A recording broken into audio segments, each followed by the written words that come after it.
Hello, and welcome to Sustainability Explored. Every week, this podcast navigates a new topic through interviews with the most disruptive minds in sustainability, turning their experiences working behind the scenes into actionable advice you can use in your life, no matter your background. My name is Anna. I am an environmentalist, sustainability consultant, and the host of this show. We continue our seventh season with an exciting interview on Peruvian local sustainable hat brand. Today with us we have Laura Grier. Laura is a photojournalist and photographer who launched her own sustainable hat brand. Andeana Hats is called. Andeana Hats was born of the shared affinity of the co-founders for Peru, its culture, energy, and people. While trekking together, they came across many amazing Andean women and were captivated with their unique hats and weavings. Determined to share them with the world and to help bring awareness to these female artisans and their cultural practices, they came up with the concept of a hat company that combines their traditional hat styles and weavings. Every hat, every hat is hand-shaped or woven out of alpaca wool by Quechua artisans living in the Andes mountains of Peru. They invest in women's skills, connect them to the market access, and support their leadership so that they can support their families with their own income and transform their communities. I'm super happy Laura joins us today at Sustainability Explored, and I can't wait to start our interview. Let's welcome Laura soon. Hi, Laura. I'm happy to welcome you at Sustainability Explored podcast to talk about your sustainable hats brand. But first, tell me a little bit about your own story. What brought you into sustainability, into sustainable fashion? How did you start your path? Oh man, it's a long but really exciting story. So just a bit about me. I'm an adventure travel photojournalist for the last 20 years, and I've been shooting with National Geographic's artisan catalog and around the world in all their different regions, and Peru happens to be one of them. They represent artisans who are doing what they call vanishing crafts. So cultural traditions that have been passed down for centuries, like a long neck tribe weaver, or like a lava artisan making jewelry out of lava stones in Guatemala, or an ancient flute maker in Bali. Like the list goes on. There's thousands of artisans.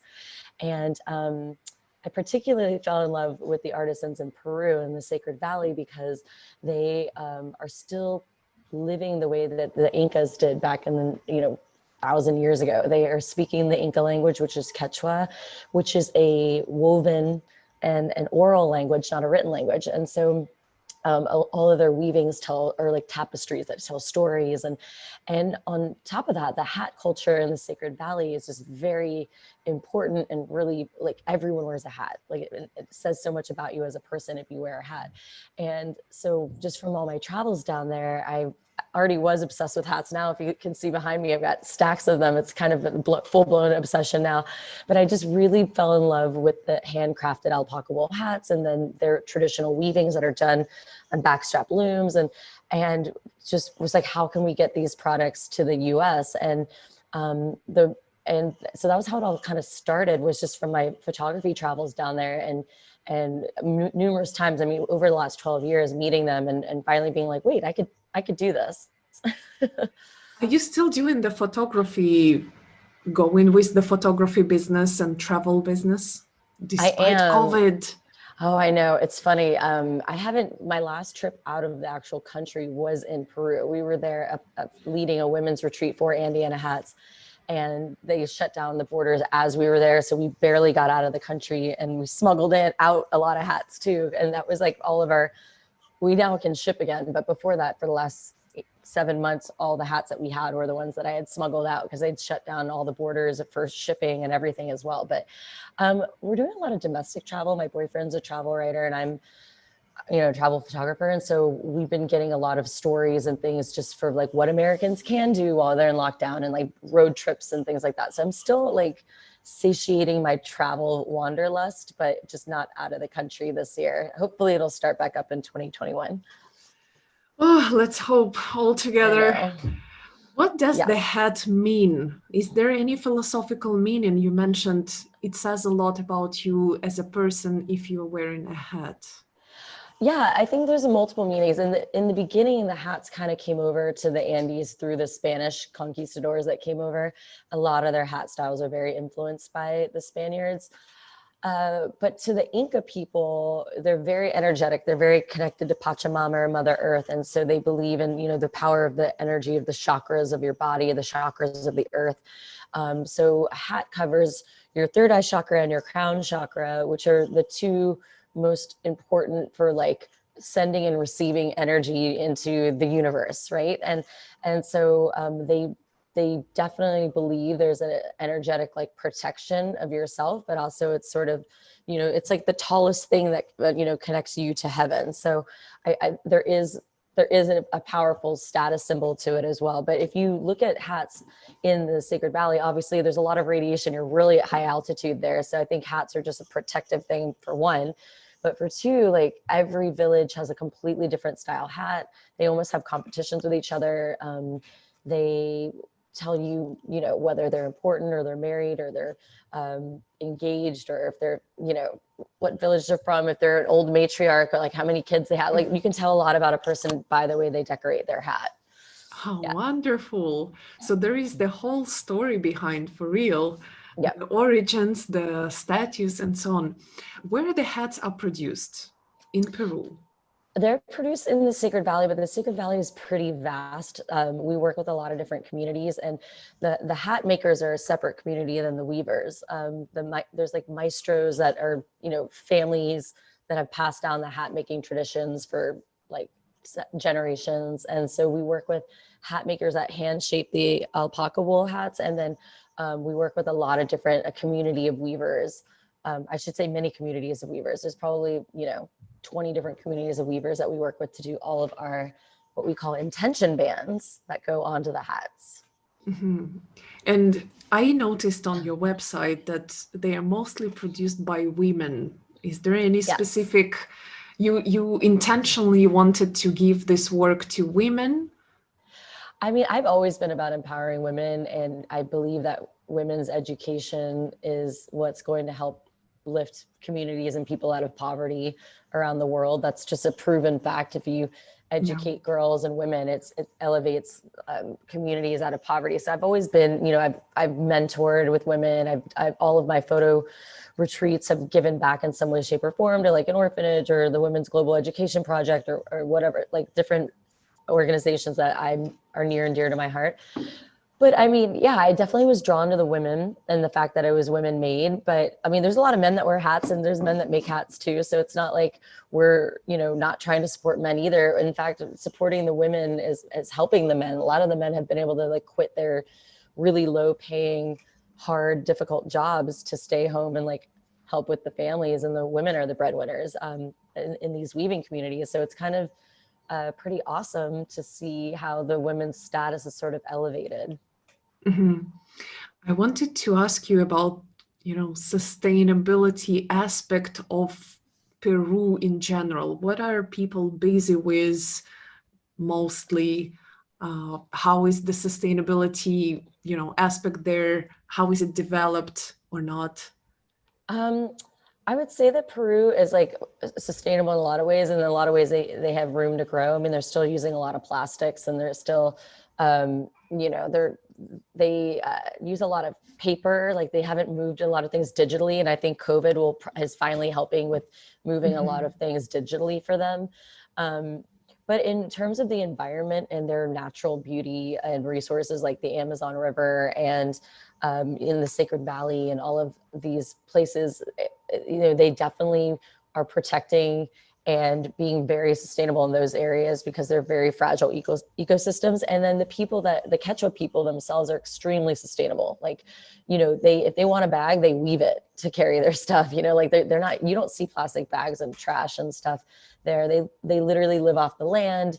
They farm and grow what they eat. They weave and make what they need, and it's actually pretty simple and clean way of life, and they're very connected to the earth. Like everything they do, even when they first start farming or when they eat, they always make a offering, like pour some chicha on the ground for Pachamama and for the apus, which are all the mountain gods around them. Like they're very much like pay homage to like the nature and around them with everything they do. So they're very, very connected, and they treat the earth with a lot of respect. Hmm. Yeah. And the hats, where do you sell them? I understand they are mostly made for the external market, not go Yeah, right. internally. It's funny because even though in the Sacred Valley everyone wears a hat in Peru, when you go into the cities, it's not really a big thing to wear hats in Lima.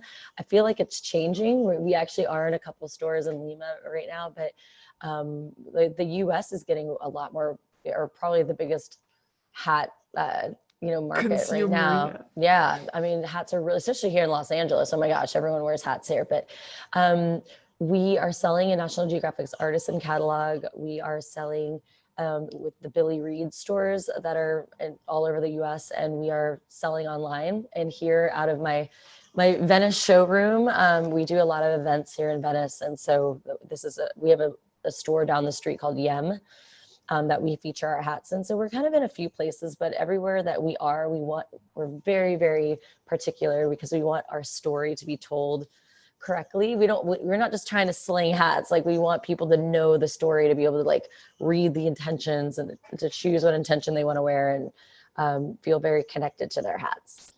Right. I know that you have partnered, Andeana Hats has partnered with Awamaki, a Mm-hmm. nonprofit organization based in Sacred Valley, who work Yes. closely with multiple indigenous communities of Peru to empower women. Could you expand more on that? What does it mean to work with indigenous communities? What's happening there? Well, these women are incredible. So the Quechua community, like I said, they don't have a written language. So trying to place an online order with very remote indigenous communities, some of these villages where they live don't even have roads to get there.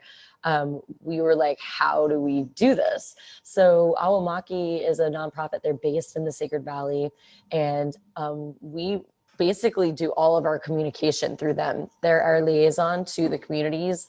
I've been to all of the communities, but they will have a Quechua translator, go up, they hike into the villages, they place the orders, they accept our emails and like take the color swatches and do whatever they need to do. And so without them, we wouldn't be able to do this business. And their job is they're trying to find, we're not the only company that works with these weavers, by the way. Awamaki tries to find multiple companies to bring work to these women so they can earn money from home instead of having to hike 8 hours to a village to try to sell some of their weavings, which is what they've been doing, and being away from their families and their kids.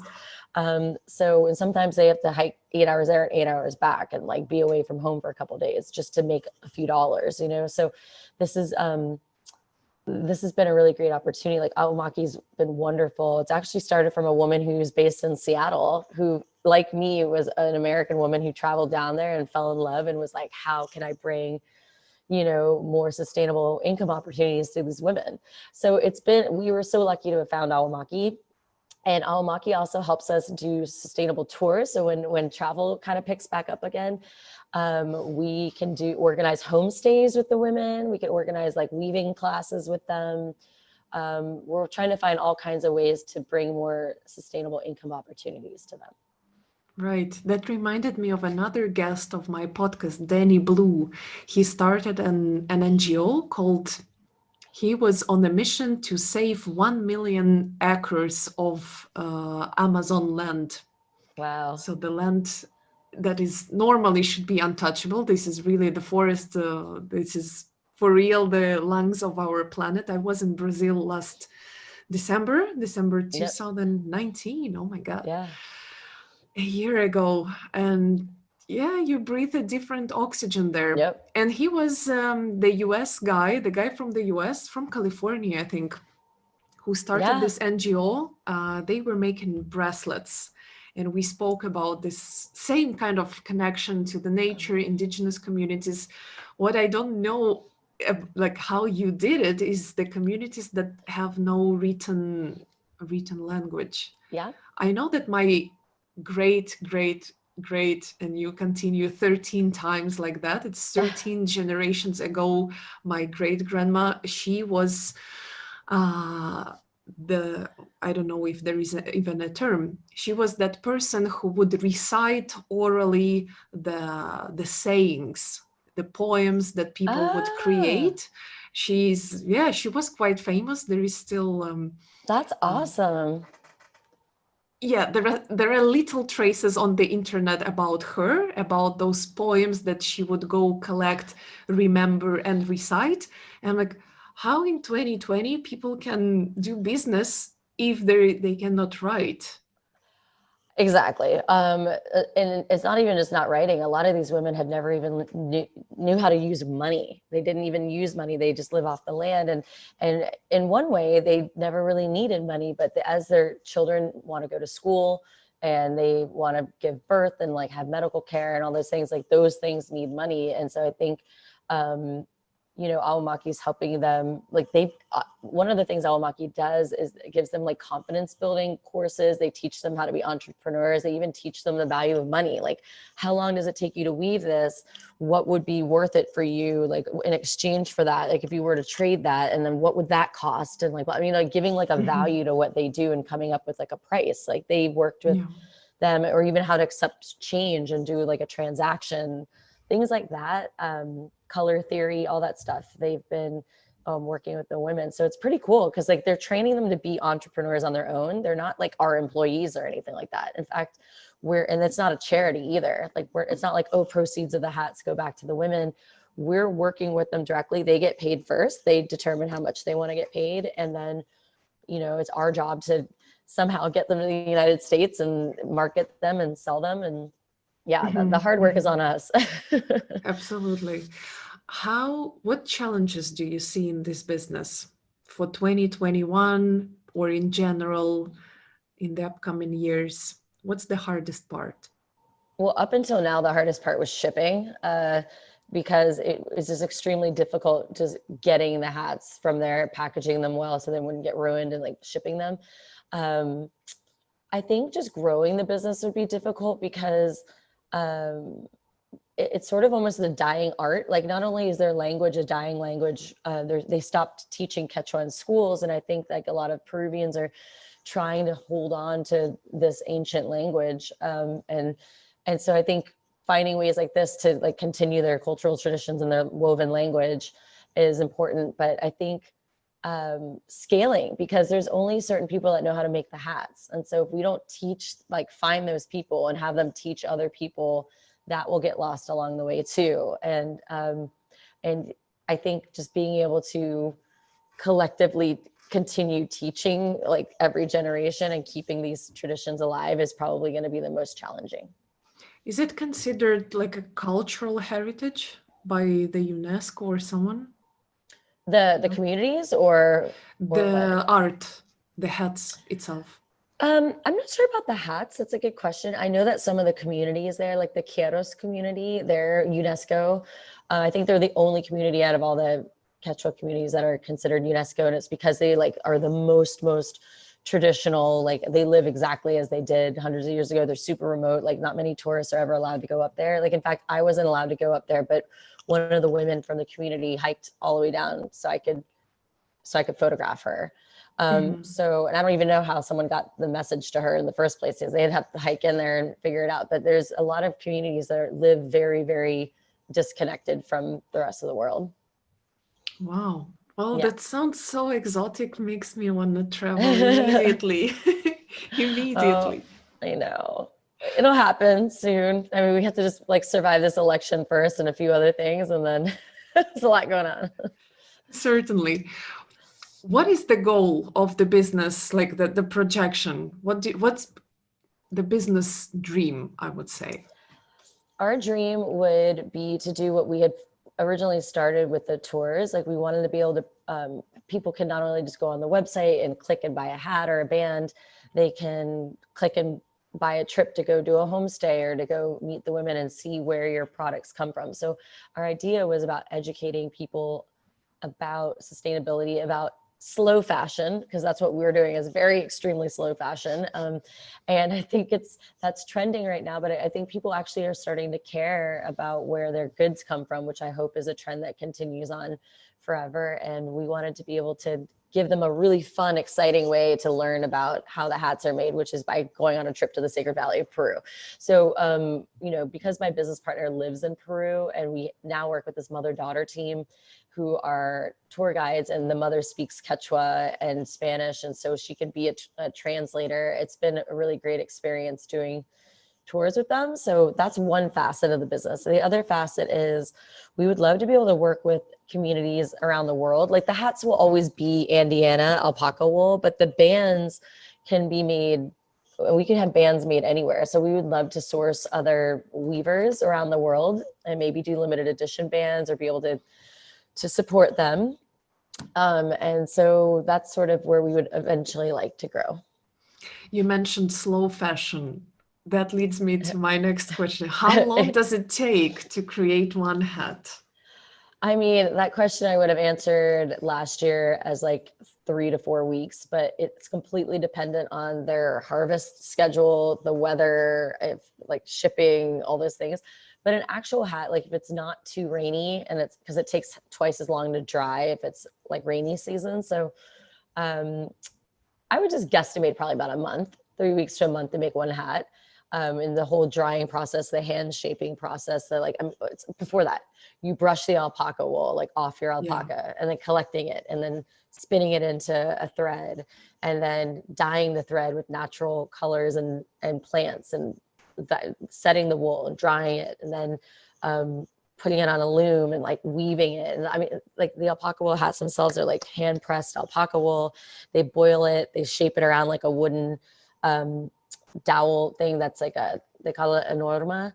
And then they have to put like this glue kind of substance on it to set the shape. And then it has to dry, but it's all just like hand shaped and boiled. So it's really like a labor intensive process. I think the weavings probably take the longest because of the dyeing process and the spinning the wool and all that stuff.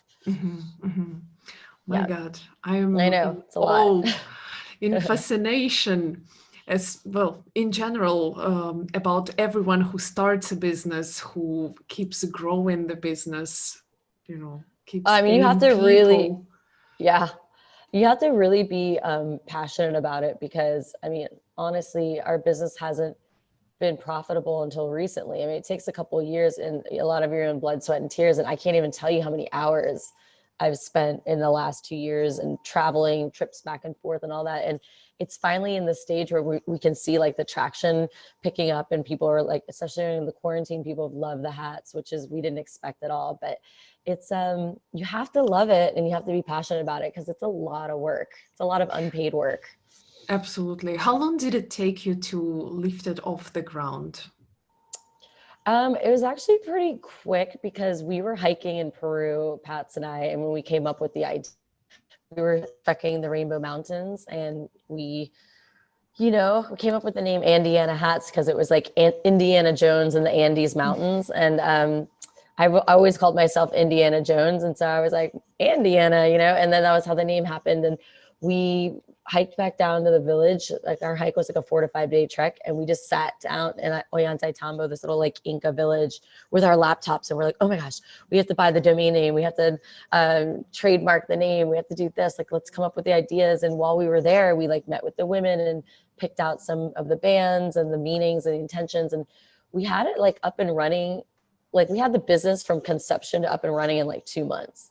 And we had our first samples of hats made. Like, I think we had like 4 or 5 hats made at that point. And then how we started from there was we took those 4 or 5 hats and pretended like we had like a lot more than 4 and 5 hats. And we basically placed a lot of pre-orders. We did like a grand event where people could see the hats, and people tried them on and they just placed pre-orders. And then we took that money to like actually have the first giant order made. And so that was kind of how we started, because we were like, how do we begin this? Like, where do we even begin? Same as Henry Ford. First, he sold the idea of the car, people paid, and then he produced them. Well, sounds so cool. Yeah. I wanted to say it seems such a very simple idea, a hat. And you said during the lockdown, the quarantine, people were suddenly buying hats, despite it being far from an essential product, food or Yes. something like that. Yeah. Why do you think is that? Oh, I think it's Zoom calls like this. I think that it covers up your roots that you can't get done for many months.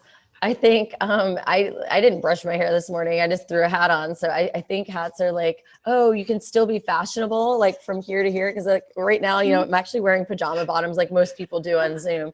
So, you know, like you can at least accessorize this part of your body, Yeah. right? So I think that hats actually became kind of a popular accessory because of that. But I think in general, it's something that was, you know, you could have that fun shopping experience. And, you know, it's not like a full like going out outfit when you're not going out. You know, at least you Yeah. can wear a hat, you can, you know, accessorize that way. Yeah. Shake it up. Like Yeah. now there is a hat. And again, yeah, I was thinking, you know, such a simple idea, not at all revolutionary, and yet Yeah. you can take the little something and create something much bigger out of it, helping the community, have this idea behind, empowering women. Yeah, you don't, for everyone who is starting the business or thinking about starting something, don't go big. Don't go big. Start with where you are, grab the idea and turn it into an opportunity. Yeah, and even like an iPhone or any product that comes out, like it starts simple, or even like Instagram, and then they add features along the way, and that's how we kind of are and have been. We're like adding products and things along the way. We actually have, I'll show in a second, these really cute hat bags that we just had made too. But I for me, I had turned 40 and I was trying to think of like, okay, what were each decade in my life? Like my 20s, I was like hustling, trying to earn money. My 30s, I was really trying to build my business, my photography business. And then my 40s, I was like, okay, I've traveled to 82 countries. I've been all over the world. I've made good money. I've done all the things. Like, what now? And when this idea came up, it was kind of so simple. Like I've had the means and the connections with National Geographic and everything to start this business 12 years ago. Like I could have started it a long time ago, but I think that I wasn't in the mindset of thinking like, what more can I do? Like I wanted to, in my 40s, I wanted my 40s to be intentional. I actually said that. That was the word before we even came up with the intention bands. I was like, I want my 40s to be intentional. And I want to take my skill sets in photography, my knowledge of traveling the world, my love for empowering women, um, you know, and I want to do something with that. Like I want every trip that I go on to have some sort of meaning. And I had said that. And so it's not a surprise to me that everything sort of fell into place then, because I was starting to think of like, what more can I do? And I think all of us have that ability. We're just, you know, so focused on kind of smaller, like me, Yeah. and not like, what more can I do? So like we started thinking of ideas that you can't do alone. You have to do with a lot of people working together. And then that's when change can happen. Yeah. Wow. I love it. I love this philosophy. Finally, to wrap up this interview, I enjoyed talking to you so much. Oh, thank One you. piece of advice for the listeners of Sustainability Explored, what would you Oh my gosh, one little suggest? advice. I think that what a little bit of what I just said is that we all have special skill sets and can do more. Even in my own photography business, when I was leading a workshop, which I'd done many times before, leading photo workshops, I started just building in to the fee.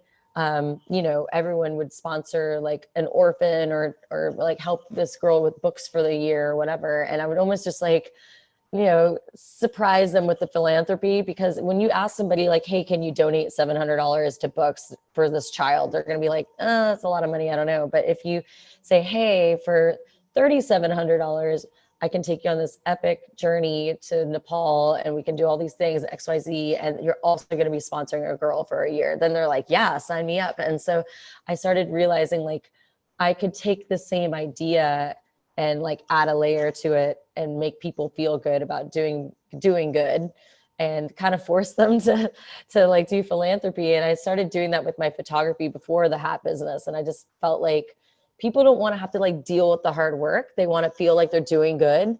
And so I feel like with our hats too, our tagline is like, look good, feel good, do good. Because it's like everyone wins in the hat situation, like from the people that are getting paid in Peru, the women, we're like women all over, wear them feel good and like are excited about them, and the women that are making them feel good and are earning money. And it's like, we feel good being the business owners. So it's like sort of a win-win for everybody. That's cool. There is a saying in Ukrainian. It literally translates, "The affair is in the hat," means it's done. Like it's Oh, I simple. like that. It's done. It just like came to that. my mind.